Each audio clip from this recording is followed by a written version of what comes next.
Hello, welcome to my YouTube channel. என் பேர் தர்ஷன்.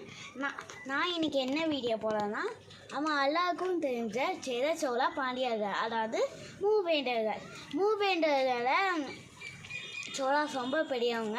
அது மட்டும் இல்லாமல் பாண்டியர்களை பற்றி நான் இன்றைக்கி பேச போகிறேன். அடுத்து பார்ட் 1 பார்ட் 2 வரும். கண்டிப்பாக பாண்டியர்கள் பற்றி பேசலாம்.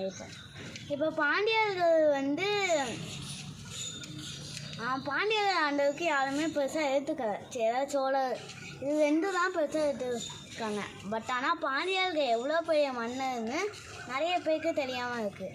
பாண்டியர்கள் குமரி கண்டம்னு ஒரு கண்டத்தையே கட்டியிருக்காங்க. அதாவது நம்ம இந்தியாவுக்கு கீழே ஆப்பிரிக்காவுக்கு பக்கத்தில் ஒரு ட்ரையாங்கிள் ஷேப்பு லிமோனியான்னு குமரி கண்டம்னு ஒரு கண்டத்தை இருக்குது. அது தமிழகத்தோட கண்டம்.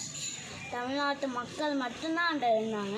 சோழாசுரரை பாண்டியர்கள் ரொம்பவே பெட்டர்னு சொல்லுவாங்க. ஏன்னா பாண்டியர்கள் மன்னர்கள் அவங்க இந்த தஞ்சாவூர் பெரிய கோயில் மாதிரி கட்டாத்தாலும் அவங்களோட வலிமை அளவுக்கு இது.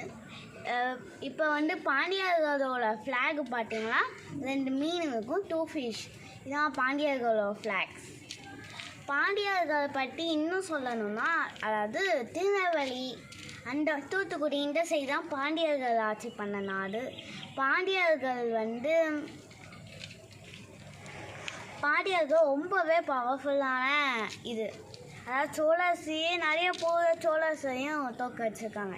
அது மட்டும் இல்லாமல் மூவேண்டர்களே சோழாஸ் தான் பெருசு. பட் ஆனால் அந்த சோழாசியே மேலே விட்டது பாண்டியர்கள்லாம் யார் பாண்டியர்கள் ஆட்சியில், அதாவது பாண்டியர் ஆட்சி பண்ண இடத்துல யார் பாண்டியங்களோ கீழே கமெண்ட் பண்ணுங்கள். Thank you, by.